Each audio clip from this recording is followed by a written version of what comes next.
Good evening, everyone. Tonight, as you know, we're in this beautiful auditorium. I like that we're in an auditorium because an auditorium is a place designed for listening. And listening is at the core of what I'm going to be speaking about tonight. So to get us started, I invite everybody to listen carefully to the sounds in the auditorium for about 15 seconds. And you might find it easier to focus if you close your eyes.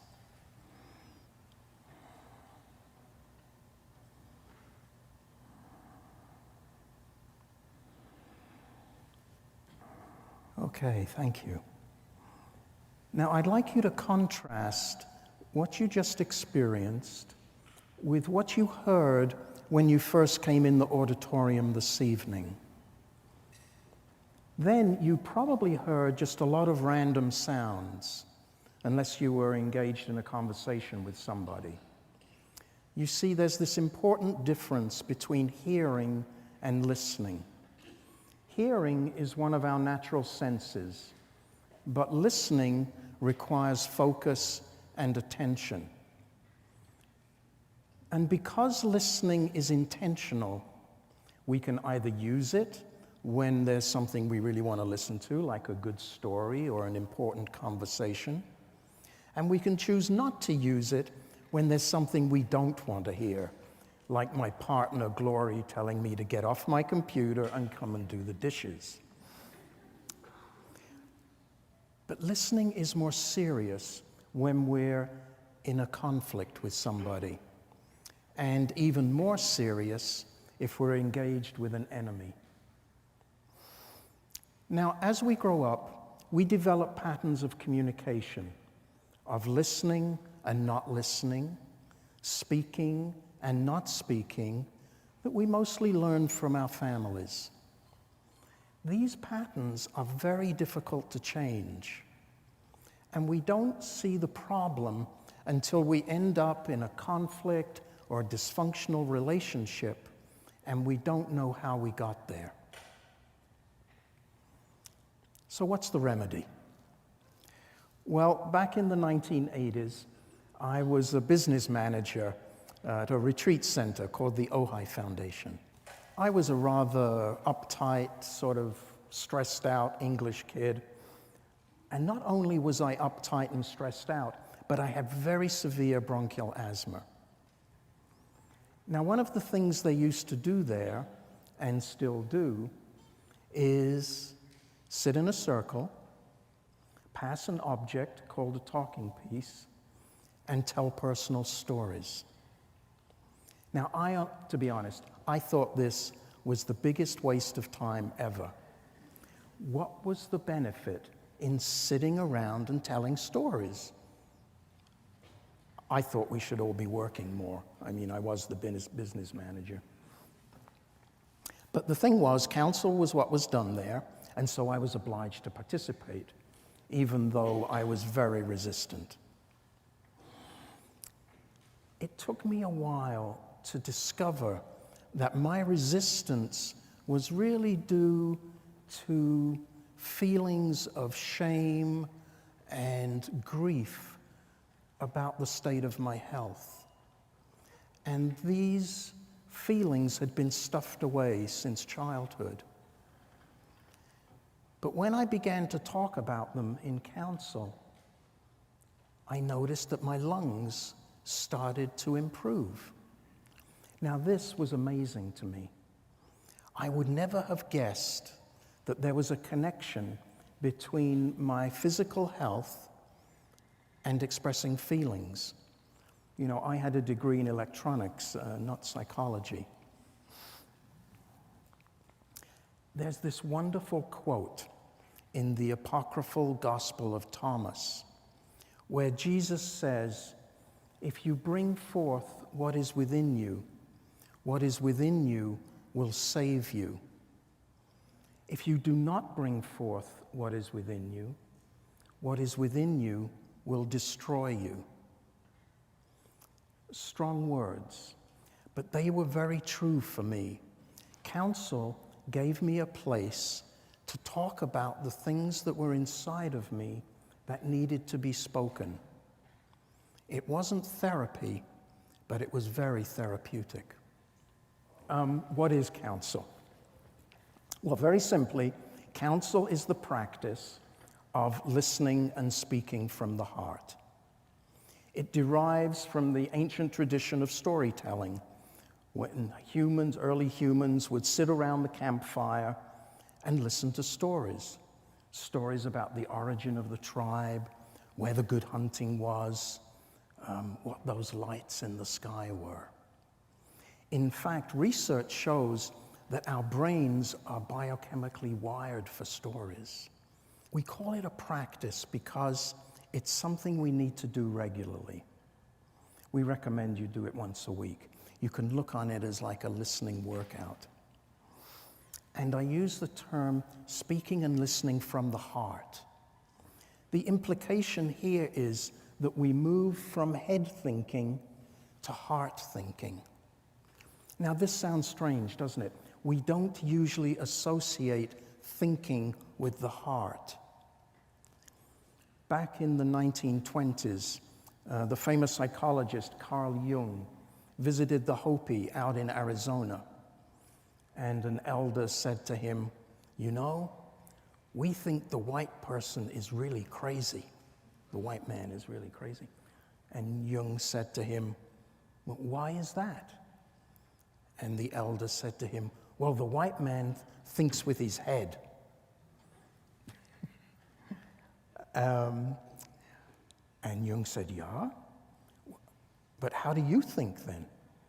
And the Hopi elder said, "We think with our hearts."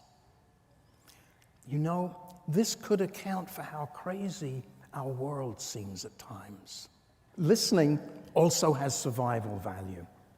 If you think back, when we were sitting around the fire, the more closely we could listen to the experience of others, how to hunt dangerous animals, which plants were safe to eat, the odds of our survival were greatly increased. And the same is true even today. How many of you remember your parents' advice about how to cross the road? We could all be sitting here tonight because of that advice. When we sit in counsel, we're invoking this ancient tradition that I just described of listening and speaking from the heart. We sit in a circle, and we're all equal in the counsel circle. We're just sharing our human experience.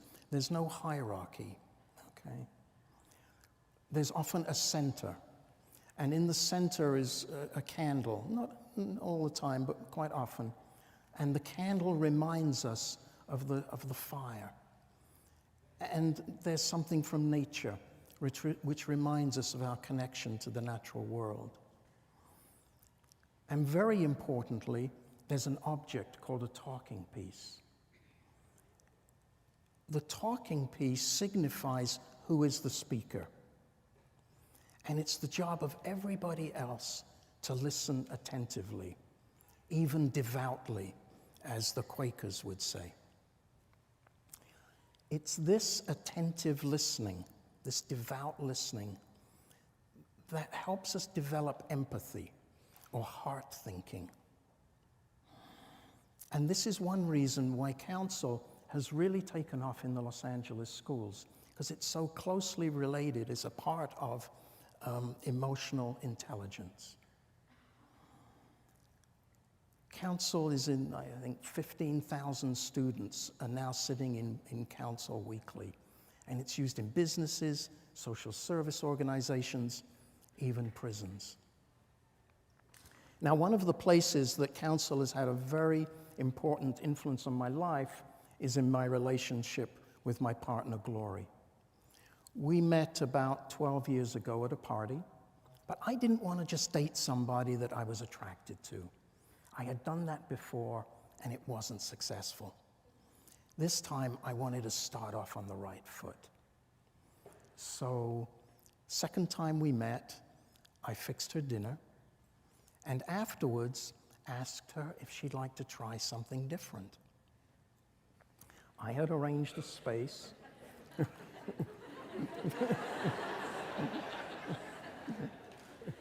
I had arranged a space with 2 cushions on the floor, a candle, a small vase of flowers, and my favorite talking piece. And then I explained about counsel, and then we sat and told each other about ourselves, what we were looking for in a relationship, what was important to us. And by the time the evening was over, we were really both hooked. Now she loves to tell people, what's more seductive than a man that wants to listen to you and share his feelings? Guys, you should take note. Now, the only relationship advice I got growing up was from my dad, who liked to say, women, can't live with them, can't live without them. Not terribly helpful. When Gloria and I started living together, we got into all the kinds of conflicts that all couples get into. After all, we came from different traditions, different families, different ways of doing things. But fortunately, we had 2 very good mentors. Another couple who view relationship as a path of spiritual growth. They taught us to stay in the fire of conflict. Instead of stuffing the feelings away, instead of acting them out, as I had done when I was younger, they taught us how to stay with them. And by learning how to stay with the feelings, it allows them to come to the surface and be explored. Now I could ask questions. Why am I feeling this way? Where did I learn this behavior? By doing this, the feelings themselves became less scary. And the vulnerability I felt by opening myself in this way became less threatening. In fact, the vulnerability became a doorway to a deeper relationship, a more loving, deeper relationship with Glory. Now, Glory is a marriage and family therapist, and she had carried a dream of teaching couples how to do just this, how to create this vulnerable place with each other. And so we developed a process called Counsel for Couples, which is essentially what we did on that second date. Set aside undisturbed time to listen deeply to each other. And if conflict arises, then explore it. Don't stuff the feelings, but explore them. I'm a great fan of the poet Rumi. One of his poems contains the following words: out beyond ideas of right doing and wrongdoing, there's a field. I'll meet you there. It's this field that he refers to that we endeavor to create in counsel. Back in 2001, I was invited to introduce counsel to groups in Israel. My particular interest was to bring Israeli Arabs and Jews together in the counsel circle. Very often I would start a Jewish-Arab council by asking each participant to say their name, where they were born, what their lineage was, track it back as far as they could go, and then tell a story about one of their ancestors. Whenever an Israeli Arab or Palestinian would speak, there was invariably a story about the Nakba, the catastrophe, the time during the Israeli War of Independence in 1948, when 700,000 Palestinians became refugees. And so often when a Jewish participant would speak, there would be a story about family members murdered in the Holocaust. At which point, the grief and loss of both peoples is right there in the center of the circle. At that time, it's possible for heart thinking. In that vulnerable place, it's possible for heart thinking to emerge, to move beyond right doing and wrongdoing, and for peace to arise between people. As President Obama said recently in Jerusalem, peace must be made amongst peoples, not just governments. That is where peace begins, not just in the plans of leaders, but in the hearts of people. So in ending, I invite you to imagine a world where listening is highly valued, where we take the time to be with and listen to those we care about, our partners, our children, parents, friends, colleagues, and especially our enemies. Allowing ourselves to enter that vulnerable place is the beginning of wisdom, and our future might well depend upon it. Thank you for listening.